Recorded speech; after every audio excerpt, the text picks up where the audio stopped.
You know, them probably go cancel me when I say this, but personally, for me, huge fan of Whisper, huge fan of him talent. Absolutely. But it's almost like them a praise the man, bro. Like, yo, him good. Him not reach nowhere yet. Him great, but he's not there yet. Let's just. No, him not reach Because you know what? It to me, I feel like you add extra pressure upon the man.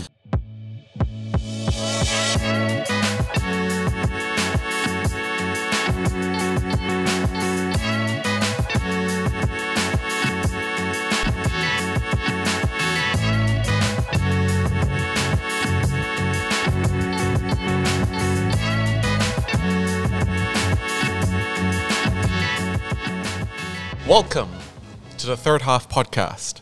Welcome once again. This is 876 Stream. All the best to the new year for everybody. Welcome back. It's a new season. Are you ready? Because it's a busy, busy summer event with all the activities. We're here at Tracks and Records in Constant Spring, Kingston. You remember this venue, right? We were here for the World Cup final. You remember that? Yeah. Interesting moments as Argentina claimed their first title since 1986. But here we are now, another season, a busy summer ahead. We're going to get into it as well because there's a lot of football in store. But before we go into all of that, let me introduce you to the special guests that we have for today. To my immediate left, it's none other than Jamal Tucker. And we also have the great Jev Williams with us today. The great, yeah, I like that. I put that on my name, the great. Absolutely, can change the Instagram handle as well. The great Jeff journalist is a buzz. Yeah, it's a good guys. Guys, how's everything doing? Jamal, how you doing? I'm alright, yeah. I've been enjoying some of the football that's been happening locally and overseas. I just kind of start the year good, so let's see where it go from. Yeah, an exciting year ahead, folks. Before we get into the discussion, I just want to remind you as well what lies ahead this summer as well, because basically we're in first gear. We're going to get into second gear with sporting events because we have the Gold Cup in June. That's June 24 to July 16. You also have some other events as well. The Women's World Cup coming up as well, July 20 to August 20. And let's not forget as well, you also have other sporting events sandwiched in that time frame as well. We're talking about the Netball World Cup. We're talking about the World Athletics Championships. We're talking about Lacrosse World Cup. We're talking about CAC Games. It's just a summer of excitement and buzz. And there's a lot of other smaller or youth competitions happening as well. We have, a youth contingent going to Netherlands, I think in April, right? That's right. And there are other competitions with like academies that are happening across the world. I think last December we had one in, where was it, Miami? Right, yeah, Florida. Right, in Florida. And then there's another one that should be happening in Spain. So, there's a lot going on. Yeah, definitely. Jeff, what was the experience like with Ballaz in Florida, man? Seeing the next generation. It was lit. I'm going to tell you this. I think it's weird. I wouldn't say it's weird, but, I get so enthused speaking about these 10-year-olds, these under 9s, these 12-year-olds. Like, to me, them feel like my little cousin. Like Tucker, you were with me at the under 17 match, and a few of them came to watch, and it's like a family reunion, like where I hail everybody. I like, listen, those I'm keeping names, track records, I'm remembering faces. I'm telling you, what the Ballaz program is doing is excellent, exceptional, and I'm looking forward to great things from these young athletes, these footballers. Listen, top tier skill. Some of them can kick ball harder than me. Listen, them have it. Trust and believe, them have it. Yeah, it's true, because when Jeff says something, folks, he really means it, honestly. Spot on with it. And as you heard Jamal mention in the Kingston Football Academy with Eric Rademacher as well, as you know, Jamal, they're trying to build that sort of tandem with the Eredivisie as well. Mm-hmm. It's a market that Jamaicans haven't quite tapped into. I mean, you had that chance to speak with Andre Blake last year, but certainly a market worth looking at as well. Yeah, absolutely. I think in terms of production line, the only other country in the world that comes close to what Netherlands is capable of doing is France. And so to that end, getting that access to what they have available, the infrastructure that they have, the programs that they have, just even the knowledge that's available there, and taking that, replicating it in Jamaica, I think that's a glorious opportunity that should not be wasted. We look at a lot of the teams around the world and try to take lessons from them. And I think Netherlands is definitely a good place to go to take lessons from for youth development, if nothing else. If we're talking about senior football, there might be other better examples. But if we're talking about youth development, I think Netherlands is one of the best places in the world to learn from.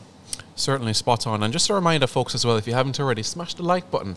And after you do that, hit the subscribe button as well. You helped us surpass that 2,000 subscriber target during the 2022 edition of the World Cup. And now we're pushing to 3K, 4K, even more with that busy year that we have lying ahead, folks. So go ahead. I was doing some math the other day, looking at some of the views we got. We got over 30,000 views, roughly, for the World Cup. That's amazing. Yeah, it was fantastic. Wow. Simply amazing. And especially at that Brazil-Croatia game, you guys remember the excitement. Nearly 10,000 views on that video, guys. Simply amazing. Thank you guys so much for the work, and bigger and better things lying ahead as well. So definitely something to look forward to.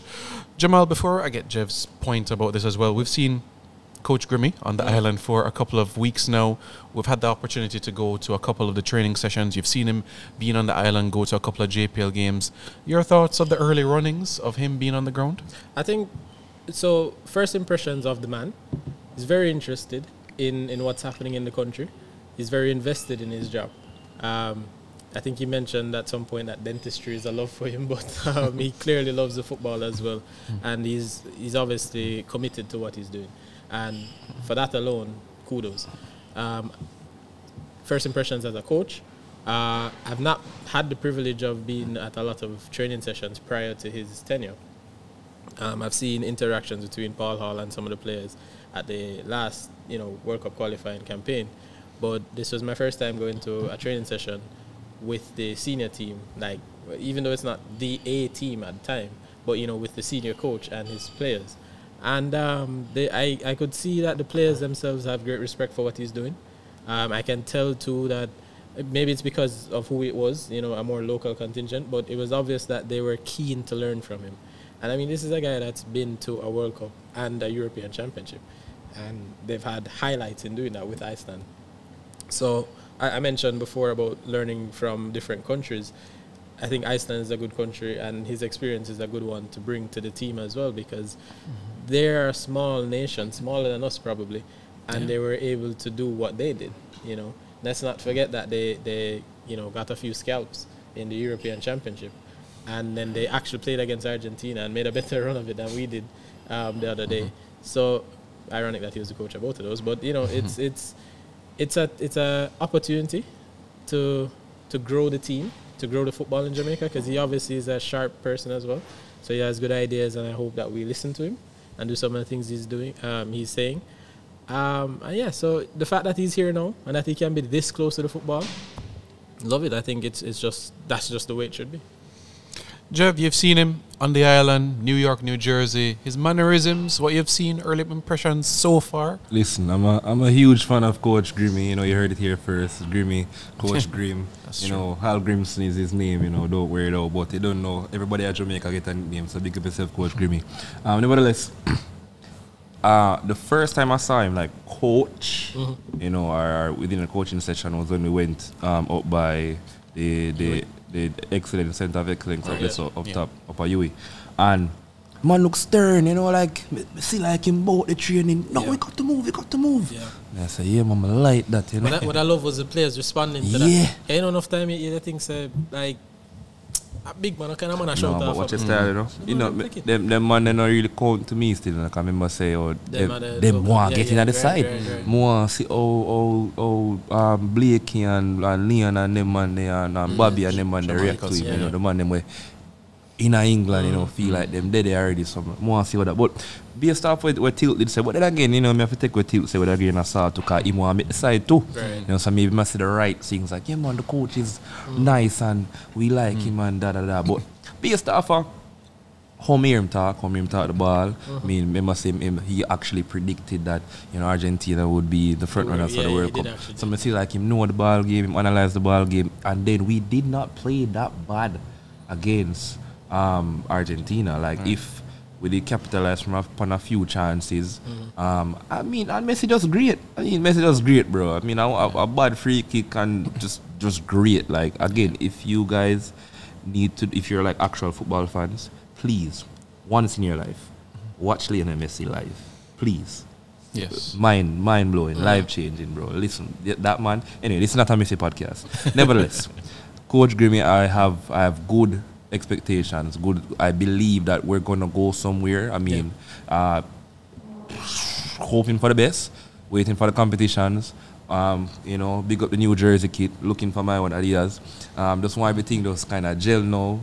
I feel like I have a coach who care about development, we care about progress, not no bias, no pre a ball away him like before. Him didn't know him last week when he was there. Him fresh, mind open, come in, just want the best baller, best people on the pitch, best for the country. Jamaica land we love. I thank you. And to that point, you know, like we talk about how the stars of the team would handle him. Right. One of the things that, you know, you hear little whispers about the place, about you know, how the players like approached the setup that wasn't professional, basically. Right. And the difference when Paul Hall came in with a more structured, you know, approach, and like when he actually, for lack of better words, knew what he was doing. So a coach like Grim coming in, doing all of this, you get me, showing that kind of what's the word, man, for that authority. You get me? Right. Not just in terms of controlling the squad, but also in terms of knowing what he's doing. I have a question. Did you like say that. whisper on purpose? Was that like a play on words or something? You know, it wasn't, but they don't know when they have their, you know, the skills. It just kind of happens top over writer. time. Yeah. Yeah. Sorry. Yeah, he did very well in English class, you know, at George's, you know, very, very well. Yeah, that was one of his favorite subjects. That was great. Good job. Good job. Yeah. But, you know, Cut that part though, make them know that I do it on purpose. Yeah. So when I edit. I just run that salad. Asked again. Yes, I did. Just run that salad.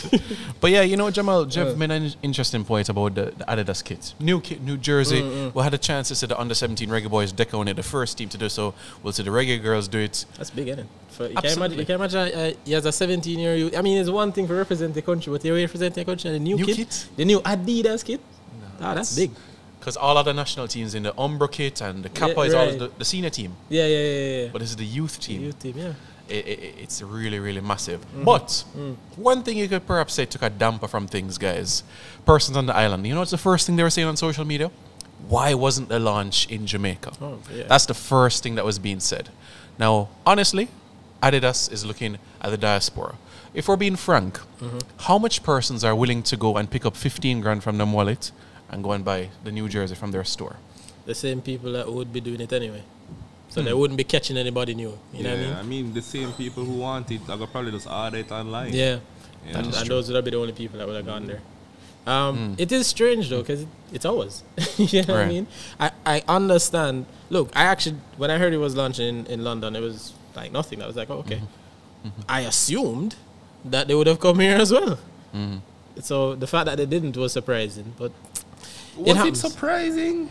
it was a little, because I really thought they were going to have some kind of rollout, you know, after the fact, at least. If like I said, starting in London or going to London first, that's, think about it. Well, yeah, it's, yeah. You get Alright, me? me get it. Yeah. I mean, the things I don't know at the Jamaica jersey. I thought they would have. I tell you one thing I do have a problem with, and this is something that bugs me every time a big brand gets involved with the Jamaican image, right? Right. There's always this harping back to something.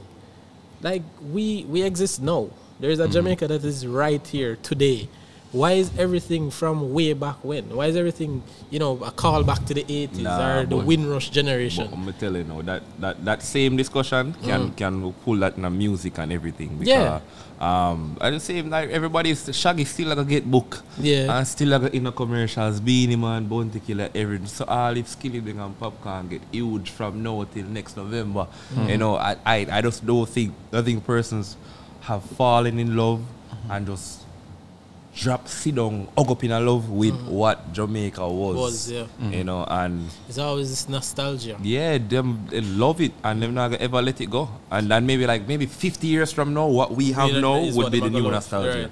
Right. Is it? So I mean, I can appreciate what it was then, and this isn't you get me, like, no, Jamaican aesthetics at that time was actually pretty good, like really good, top of the world type of stuff in music and art and culture. But I just feel like there's a lot happening right now too that would have been, look, you know the Adidas kit what I have, not Adidas, the name Ajax kit that I have. Yeah, Ajax. Like But that's Bob Marley's. no, same hold way. on. What I'm saying is that's a Bob Marley thing, but it don't feel old. You get me? Oh, yeah. It still has a kind of modern feel to it. That's what I'm Yo, talking me about. nah If you around look you. At first, me didn't like the kit them. No. But when I see them on some baller, actually look it alright. look like let's have a yeah. look at Buzz, man. The sweats them and everything. no, the sweats and buds. Oh. Yeah. I think sweat separately because that's just a fashion thing. Anyway. The sweats and are bad regardless. I feel like the yellow jersey, the home kit, that one looks really old to me. But the black one looks alright. Yeah. It looks good on players, so it works. It's just that. But see that I'ma really feel like if you like make it kind of orange, it'll look like one old time photo. Beat them sweats, they go all like Christmas party, them Sweats and December bad, youth. What I'm telling you, man. So Can it's rock a them bad- jersey anywhere. Anywhere. Anyway, for real, Them fresh, man. Them bad, man. For real, man. Yeah, the home kit kind of gives like a St. Vincent sort of vibe or a Gabon. I'm being completely frank and honest, guys. Honestly, that's the vibe that I got seeing the home kit. Honestly, I just picture Pierre-Emerick Aubameyang, honestly, in that kit with Gabon. Honestly, in terms of the home kit. But yeah, it's slowly starting to grow on us in that sort of. It is. Maybe in time. I guess the only pet peeve, honestly, that I have is the away kit when you have the red on it. It has red on it? It has red on it. Yeah, and red is persons not were in saying never noticed exactly that. it's not a Jamaican color, but I'm also thinking that's common with Rastafari. no, common with like Adidas kits overall. Yeah. You know, Is like it? It's a dominant one. Yeah. a lot of countries away kit have nothing to do with them national colors. I mean, remember whenever I see Spain playing like a pink, I wouldn't play now. Yes, you're right. Them alternative color. It's kind of normal now. Kinda. I think so. Yeah. And honestly, the goalkeeping kits, they look really good as well. I didn't see it. I didn't see it either. Yeah, so the under 17 team yesterday. Oh, Yeah. So well, yeah, definitely on February 12th. It was a really, really good kit. But you guys will get to see the chance when the girls take the field and of course when the boys as well. So definitely something to look forward to. As well, Jamal, I'm sure you've had the chance as well. Jeff has been doing some editing of some reggae boys and reggae girls we've been interviewing lately. Is there one person or one quote that has stood out to you the most? He spoke about Curtis Tilt, Andre Blake, why the opportunity in the Netherlands didn't, materialize. Alika Keane pushing to make the World Cup squad for the reggae girls. Is there one interview or one player that stood out to you the most in terms of what they said or anything around it? I can't say anybody necessarily stood out. They were interesting for sure. But I'm always interested to hear from Blakey for two reasons. One, as the captain of the team, national team that is, and as a player that's doing very well in his local team, his club team. Right. And for all intents and purposes, is at a level that could go higher. And it's just, I always like to hear his response to people's questions, because the truth is, when you play football, right, there are two sides to it. You could either play the ball and want to get as much money out of it as possible. You get me? Because there's a lot of money in football. So you just say, yo, one side I pay me better money than this side, I go that side and done. And that's easy. There's also wanting to be a hero. You know what I mean? You want to go somewhere where you're loved, everybody know your name, and you're having success. Sometimes you want to go where everybody knows your name. He's having all of that, and he's not too far from home. Right. You get me? And he's been there long enough that that's pretty much home as well. You get me? In the US, never mind in Philly. You get me? So it's when he made it like that, you realize that really and truly there's probably not it has to be something. You know, like when they say, what is it? They say great claims or something like that requires great, evidence or great proof. Something that I think Right. it was Along those lines. Right, something like that. Basically, what I'm saying is that he's in such a good position in his life, in his career, that it has to be something really big and really life-changing that would really kind of push him to change. And I think it's perfectly fine. Yeah, for kind of uproot him entire family, and the man is a king in Philly, I'm bro. telling you, bro. Like, The man have him face on a wall and yeah. You get me? Only Dan alone, you see that down here in Jamaica. I'm dead. So the man, him living good. I think there's nothing wrong with it. I like to hear his perspective, of course, because he's always open to some of these changes. One of the quotes he said though, Simo, I mean, completely unrelated from the transfer or whatever, is he was speaking about schoolboy football and how irrelevant it really is in the bigger scheme of things, because you know, I must say, yo, a man, if them head not grounded right, a man would dominate schoolboy football and then feel like, yo, you want a man, you want the next big thing, you know. And I think that's also one of the most important things that we should look at in terms of like development football in Jamaica. And because you being great in schoolboy football doesn't necessarily matriculate in you being great in football worldwide. I mean, some of the things I keep telling people that some of the things that 17, 18, 19-year-olds are just achieving out here, persons across the world have been doing that from 6 and 7, 5 and 4. Garnacho scoring in our match yesterday for Manchester United. I'm younger than some of the men who play Manning Cup. I'm telling you. Yeah. So and then again, some of the man them pan ballers, man. Yo, some of the man them pan ballers. What's in it, bro?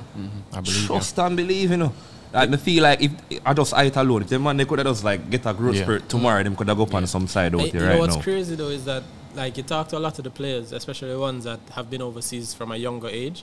A lot of them have that same sentiment. Cause even going as far back as when we did the interview with Martin Davis, the time, and I thought, cause I went to George with Martin, right. And he had left to go to Valencia for a couple of years before coming back. I remember thinking when the question was asked on the day, like that he was gonna say something positive. You know, I actually want to hear what he had to say because he was at George's, one of the best Manning Cup teams, especially at that time, and went to Valencia, which was a pretty good team at the time. And anyway, that's a La Liga team. You get me, one of the top ones. So it would have been interesting to hear what he said. And the man completely dismissed it. The man said, if you want to make it, I don't feel like it for there at all. And I just thought, why? Like, you get me? That just stood out to me. And it's just when I started paying attention after he said that, I realized that a lot of the players, like I said, especially the ones that go away from a younger age, they say the same thing. They genuinely say that, yo, really and truly, as a springboard for getting into football, especially at a high level, not just to go play for Arnett or Tivoli or wherever, like, you need to that for it. I'm going to tell you this. No for them ball you peak a schoolboy football because you have a player right now. You see me? I don't know why Simon laugh. But the truth, I know the player. I'm run the survey because enough time there still I talk to the other media man them and I say, yo, you know, say such and such man peak a high school man say, yeah man, for real. I'm realize I know me alone think it. You see? I don't know him one either. That is true. No for them, you know, because them are the man. Yeah. Them are the captain. You know, and then you slip them way in the national team and then slip them way for other international team and can't slip them way back in the team now because Grimmy knows best. Grimmy say them no real. You see, but pick up yourself, Coach Grim. Yeah, look, folks, you heard everything Jeff and also Jamal had to say. Remember, you know, Arsenal gave a debut to a 15-year-old this season. A 15-year-old, Nwari, a 15-year-old this campaign. What are 15-year-olds doing in Jamaica? They're playing schoolboy football. And hey, you know what? Let's not even go so far as England. Even in the US. Like, even in the US, you have young players that are making strides at 16, 17, 18. Right? Actually, in the US, they export their talent. A lot of them coming through Germany and Eastern Europe to then come back into England and those places. Right. Some of them go back stateside before they go again. But you get what I mean? Like, it's a real thing, obviously. Whisper all the best, young man. All the best. Big up yourself, Whisper. The whole country is behind you. True. The whole country is behind you. I'm still in them. And you know, them probably going to cancel me when I say this, but personally, for me, huge fan of Whisper, huge fan of him talent. Absolutely. But it's almost like them praise the man, bro. Like, yo, him good. Him not reach nowhere yet. Him great, but he's not there yet. Let's just. No, because you know what? To me, I feel like you add extra pressure upon the man. Well, not even mind the pressure, you know, because that's the one thing I would say about most of the man them play Manning Cup. Them like the pressure thing, especially at this level, it not trouble them. Because like look on Wally for the ball, them we say grow, right? And man, them used to real them man there. You get me? beer ratings and Yeah, everything, man. and them never really get troubled for play the Manning Cup. True. So I really think at this level, them even might feel the pressure. But, Even but at I the agree. start of the season, the start of the season Yeah. as a college man, to me I support Kingston College. I'm not supporting Whisper and the Boys. Yeah, Right? yeah. But they were like, them all have cheers for Whisper. Oh, me as the next man on the side. I play a side of Whisper. Oh, me I go feel on the field. When all of we are playing, That's but true. the whole stands a chant Whisper. And a champ for the big man. But you And a see- 4x1. Right. But you see, this is the whole point, because them thing they now add to what Blakey and the rest of man them would I say, in the sense that even in the environment, right? Because we know this about the young players that come up in the senior team and everything, the coaching staff and even the players around them keep them grounded. So it's like all when the fans are fans, they're gonna do fan things. But the players, remember, enough man, when no matter who you're busy, you have to go clean off the shoes when everybody done training. That's right. Make you know, say, you're not reach nowhere yet. You get me, and keep them foot on the ground. That is not something that necessarily happens in our environment. Because Whisper name a chant out hell in the crowd, You think coach I tell him to do no drills? No, man, go and juggle, man. When we done run, we'll come play some ball. You get me? Like, them thing that not gonna help nobody. Nah, but we just want to see greatness for the man, for real. No, for sure. Nah, cause one of the main things, and one of the main things with Phoenix ballers overall, what we notice, and that's why them could have zero the game easily in a Manning Cup, like if you look on all Mona side, every man from keeper to striker can just kick the ball in, like really strike the ball in the car. Manning Cup goalkeepers are few and far between them, not really that the good. quality, yeah. So even enough of the shot them, but we spend that take. And I say, him not pick a corner, him not strike hard, it properly, and yeah. the keeper them could stop it. It's, as I said, same thing with Mona, the man them a kick ball from half line.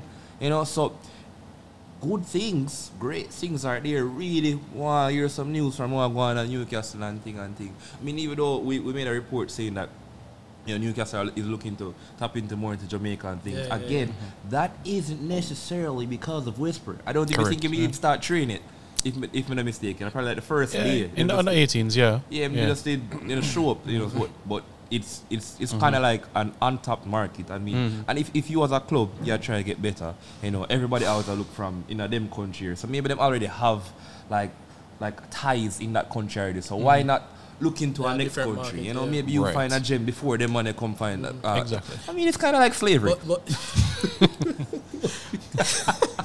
but you know what I mean? Colonizing. I mean, Colonizing. They're trying to find the diamonds and the golds before everybody else. Yeah. Yeah. yeah, so